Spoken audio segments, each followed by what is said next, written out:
Shalom, peuple de Dieu, shalom à tout le monde. Que Dieu nous bénisse dans ces moments précieux que nous voulons parler encore de sa part. Que la grâce de Dieu nous soit favorable. Que Dieu nous regarde encore favorablement à ces moments pour que nous puissions bénéficier surtout de sa grâce. La grâce immense de notre Dieu. La grâce qui nous fait du bien. Car sans la grâce de Dieu, nous ne pouvons pas vivre. Que cette grâce nous comble encore à ce moment que nous voulons parler de la part de l'Éternel. Je bénis ces moments dans le nom puissant de Jésus. Que la puissance du ciel soit avec nous. Que le trône éternel soit avec nous. Que la gloire de Dieu soit avec nous. Que tout ce qui est la puissance du Saint-Esprit soit avec nous dans le nom puissant de Jésus, afin que nous puissions passer ces moments agréablement, dans la joie, dans la paix et dans la bénédiction du Très-Haut, dans le nom de Jésus. Amen. Que Dieu vous bénisse, bien-aimés. Avant de prendre le temps de notre partage, je voulais bénir cette chaîne de OneTV.org, la chaîne par laquelle nous passons. Tous les moyens que vous nous regardez, donc le canal principal qui transmet ce message, même dans le YouTube et partout, c'est OneTV, one-tv.org. Bénissez ces chaînes si vous tapez 3 fois w.one, donc one en anglais, tv.org, vous allez voir vraiment ces chaînes de télévision qui partagent, c'est 100% chrétien, qui partagent la bonne nouvelle partout dans le monde. Et bénissez ces chaînes par vos prières, par les finances, et Dieu sera reconnaissant envers nous tous.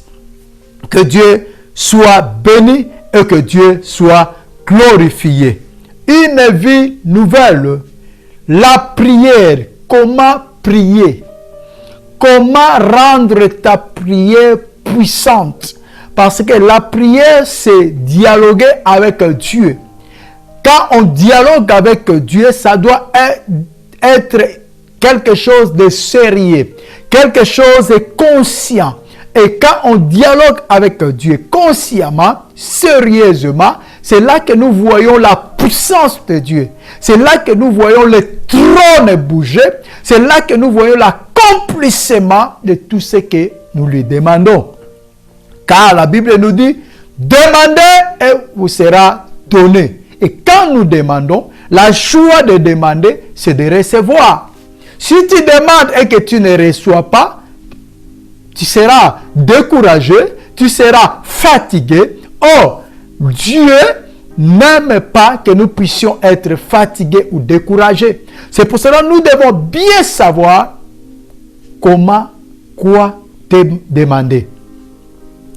Méchants que vous êtes, vous savez donner de bonnes choses à vos enfants s'ils vous demandent.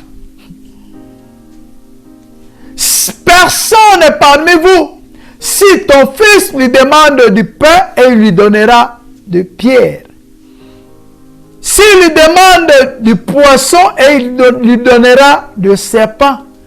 Mauvais que vous êtes, mais vous savez donner de bonnes choses à vos enfants s'ils vous demandent.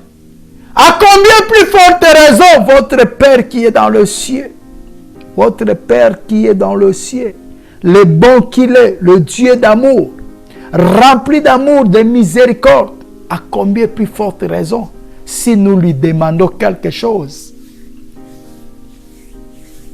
Vous demandez, vous ne recevez pas parce que vous demandez mal.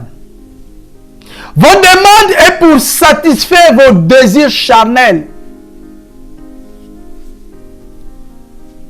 Vous demandez, mais vous ne recevez pas parce que vous demandez mal dans l'objectif de satisfaire vos désirs charnels.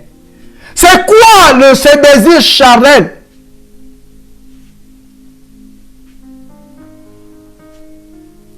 c'est dans tes prières. Quand tu demandes, commence à regarder ce que tu demandes. La plupart de nos demandes, nous ne cherchons même pas que Dieu les écritures. Quelle est la volonté de Dieu dans ce que je vais demander? La plupart de nos demandes, c'est satisfaire le plaisir de nos corps, le plaisir égoïsme de nos pensées, de nos cœurs. La plupart des demandes, c'est là. C'est pour cela que nous ne recevons pas. Parce que nous avons rejeté la connaissance. Nous avons rejeté l'attitude qu'on devait avoir. Nous avons rejeté le caractère qu'on devait avoir.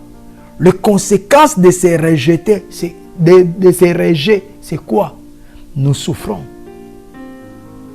Puisque tu as rejeté la connaissance, on a parlé de ça. On a rejeté ce qu'on devait être. On a rejeté nos comportements. On a rejeté nos critères chrétiens. Je parle de comportements chrétiens. J'ai ajouté. On a rejeté les caractères chrétiens. On a rejeté de suivre Christ. De marcher comme Christ. Lui qui n'avait pas péché. Lui qui n'a jamais commis le péché. Mais on l'a crucifié. On l'a humilié. On l'a laissé nu. Le moment qu'il devait se venger. Lui qui avait tout le pouvoir.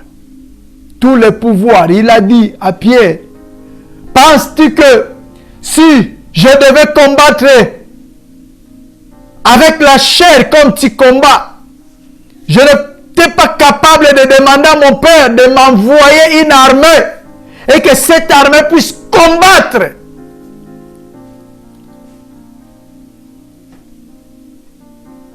Lui qui avait tout le pouvoir, toute autorité, et il avait toutes les raisons, ou toutes les raisons, de se venger, de maudire. Mais il a dit, avec toutes les raisons qu'il avait, d'appeler même le feu descendre, exterminer ce peuple. D'appeler, je ne sais pas, le lion, ravager ce peuple. Comme Élisée, pendant que les enfants se moquaient de lui. Lui qui avait raison de condamner ce peuple parce qu'il n'avait pas péché. Non, il n'avait pas péché. Il n'a commis aucun péché. Il avait toutes les raisons de faire du mal à ce peuple. Mais sur la croix, il a regardé ce même peuple. Il a dit, Père, pardonne-leur. Pardonne-leur car ils ne savent pas ce qu'ils sont en train de faire. Ils ne savent pas ce qu'ils sont en train de faire. Pardonne-leur. Bien que le peuple avait réclamé, en disant que son sang tombe sur nous et sur nos enfants. Que son sang innocent tombe sur nous et sur nos enfants. Mais lui, il a déclaré une chose, pardonne-leur, car ils ne savent pas même ce qu'ils sont en train de dire. Ils ne savent pas. L'ignorance tue. Mon peuple périt parce qu'il lui manque la connaissance. Parce qu'ils ont rejeté la connaissance. Et maintenant, c'est la mort qui vient. Il a crié, pardonne-leur, car ils ne savent pas ce qu'ils sont en train de faire. Rejeter la connaissance, les comportements chrétiens, les caractères chrétiens, les critères chrétiens. On a rejeté ce genre de choses. Et on commence à vivre avec les comportements charnels, les critères charnels, les caractères charnels. Ce qui me plaît, je dois faire ce qui me plaît. Et pendant que nous disons ces choses, nous ne posons même pas la question. la Bible dit quoi à propos de ce que je veux faire? La Bible dit quoi à propos de ce que je veux faire? Et on accepte d'accomplir nos égoïsmes, on accepte d'accomplir tout ce que nous sommes, nos incrédulités, on accepte d'accomplir nos haines, nos rancines, nos colères, au lieu d'accomplir la parole de Dieu, au lieu d'accomplir la parole de l'Éternel. Puisque tu as rejeté la connaissance, je te rejetterai aussi. Et la conséquence, la suite, c'est quoi? Nous allons lire ça dans le livre des Proverbes 10. Nous allons lire la suite, puisque nous avons rejeté la connaissance. Il y a la suite après. Après ces rejets, il y a la suite. Proverbe 10. Proverbe 12 et nous allons lire 12 à 13.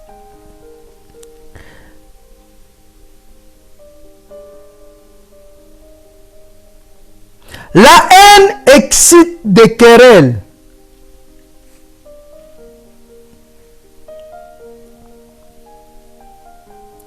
La haine excite des querelles, mais l'amour couvre toutes les fautes.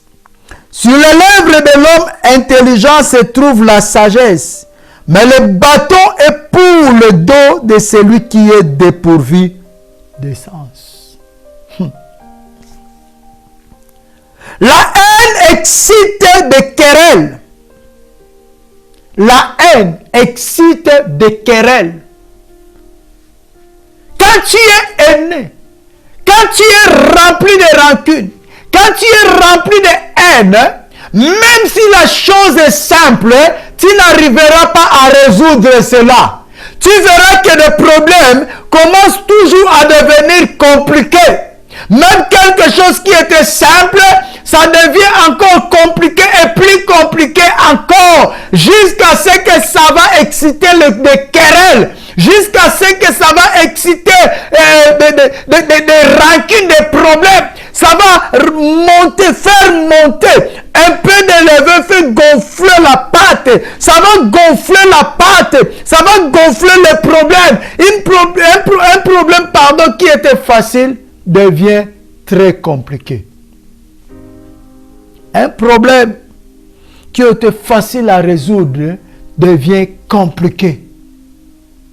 Le moment que tu peux s'attendre, bon, ça doit être résolu. Bon, ce n'est pas grave, mais ça devient grave. Pourquoi? Parce qu'il y a la haine. Quand il y a la haine, quand il y a ce manque de pardonner, ça excite, ça monte, ça donne la haine. Ça commence par manque de pardonner ou par manque de demander pardon. Et la haine entre pour justifier pourquoi tu n'avais pas demandé pardon ou pourquoi tu n'avais pas pardonné. La haine vient justifier cela. Et cette haine excite de querelles. Ça commence maintenant à créer de querelles. C'était intérieur et ça devient maintenant extérieur. Ça commence à provoquer des disputes. Ce n'est plus intérieur, c'est maintenant extérieur. Pourquoi? Parce qu'il y a eu manque de pardonner ou il y a eu manque de demander le pardon. Une petite chose, regarde comment ça commence à gonfler. Le vin, un peu de levain, fait gonfler la pâte. Ça commençait petit. Manque de demander pardon ou manque de pardonner, ça s'appelle la haine. Quand l'appel est entré, donc la haine est entrée, ça excite de querelles. La haine, c'est encore dedans, c'est intérieur. La haine, c'est intérieur. Mais ça ne peut pas demeurer intérieurement, éternellement. Ça ne peut pas demeurer à l'intérieur de quelqu'un éternellement. Ça excite des querelles. Les querelles, c'est quelque chose qu'on commence à manifester, à manifester par l'attitude, à manifester par des paroles, à manifester par des comportements. Une chose appelle deuxième, deuxième appelle troisième, troisième appelle quatrième, ainsi de suite. La Bible dit, mais l'amour couvre toutes les fautes. C'est ça, pardonner nos offenses comme nous pardonnons aussi à ceux qui nous ont offensés. Celui qui a un cœur d'amour couvre toutes les fautes. Toutes les fautes, peu importe la façon, peu importe, couvre toutes les fautes. L'amour, c'est ça la connaissance qu'on a rejetée aujourd'hui. La connaissance que nous sommes appelés à aimer et non à haïr. Donc, nous faisons le contraire de la connaissance. Puisque tu as rejeté la connaissance, je te rejetterai aussi de mon sacerdoce. Je te rejetterai de mon sacerdoce. Osée 4, 6. Il faut lire bien ces versets. 4 et 6. Il ne faut pas rester juste au parti A. Non, il faut bien lire tous ces versets. On a rejeté ce qu'on devait être, l'amour. L'amour couvre toutes les fautes. C'est ça notre caractère. C'est ça qui devait être nos attitudes. C'est ça qui devait être nos caractères. C'est ça qui devait être nos comportements dans toutes choses. Même pendant qu'on nous fait du mal, on sait que l'amour couvre toutes les fautes. Je dois aimer pour couvrir, pour effacer toutes ces fautes. Je ne peux pas regarder quel est le mal, je ne peux pas regarder quelle faute, mais je dois regarder de quoi je suis appelé. Je suis appelé à aimer. L'amour couvre toutes les fautes. Et celui qui les pratique, celui qui aime, aura la facilité de pardonner avant même qu'on lui demande pardon. Celui qui pratique aura la facilité d'aller demander pardon quand il sait que j'ai fait quelque chose de mal. Mais la plupart de nous aujourd'hui, même si on cherche à les convaincre du mal qu'il a fait, il te dira, moi je ne vois rien de mal dans tout ça. Je ne vois rien de mal dans tout ça. Il y aura d'abord, il va faire lever son hypocrisie. Il va faire lever plus son égoïsme. Je ne vois rien de mal dans tout ce que tu me dis. Parce que ils n'ont pas compris la notion d'amour. Celui qui est humble ne peut pas laisser une place à l'orgueil. C'est deux choses qui ne peuvent pas marcher ensemble. Tu ne peux pas dire que tu es humble au même moment que ton comportement affiche de l'orgueil. L'amour couvre toutes les fautes. Sur les lèvres de l'homme intelligent se trouve la sagesse. Sur l'œuvre de l'homme intelligent se trouve la sagesse. Parce que l'intelligence spirituelle t'aidera à comprendre tant de choses, à comprendre tes erreurs, à comprendre comment je peux être humble, comment je peux vivre avec les gens, comment je peux vivre avec des personnes, peu importe leur comportement, peu importe leur façon, peu importe leur caractère, et de garder mes comportements chrétiens, de marcher selon la parole de Dieu. C'est ça, sur le lèvre de l'homme intelligent se trouve la sagesse, car l'homme intelligent, celui qui connaît la parole, peu importe, même si on l'insulte, même si on se moque de lui, même si on le traite du mal, il ne peut pas enlever sa veste pour mettre la veste de la haine, ni de rancune, ni de l'égoïsme. Il restera toujours avec sa veste de l'amour. De l'amour. Sur les lèvres de l'homme intelligent se trouve la sagesse. dans sa bouche, il y aura toujours la parole de la sagesse. Donc, la parole de l'amour, la parole de la paix, la parole de la joie, la parole qui va tranquilliser même ses adversaires. Pendant qu'ils les attendent quelque part, on va lui dire ceci et il va tomber dans le piège. Mais sur la bouche de l'homme intelligent, sur le lèvre de l'homme intelligent, sortira toujours la sagesse. Sortira toujours la sagesse. Pourquoi? Parce qu'il a la connaissance. Quand il y a la connaissance, cela veut dire, c'est la sagesse qui sortira de ta bouche parce que tu as gardé la connaissance. Tu n'as pas rejeté. Celui qui rejette la connaissance, c'est celui qui se retrouve dans la haine, qui excite de querelles. Mais celui qui garde la connaissance, c'est celui qui se trouve dans l'amour couvre toute le faute. Il y a maintenant un point au 13e verset. Sur les lèvres de l'homme intelligent se trouve la sagesse. Mais le contraire, c'est quoi? Mais le bâton est pour le dos de celui qui est dépourvu de sens. Le bâton est pour le dos de celui qui a rejeté la connaissance. Le bâton est pour le dos de celui qui s'est laissé dans la haine. Le bâton est pour le dos de celui qui s'est laissé dans le querelle. Et ce bâton n'est pas seulement un bâton physique. On prend un bâton et puis on te bastonne, non. Le bâton spirituel existe. C'est là que j'avais dit la plupart de nos souffrances est due au péché.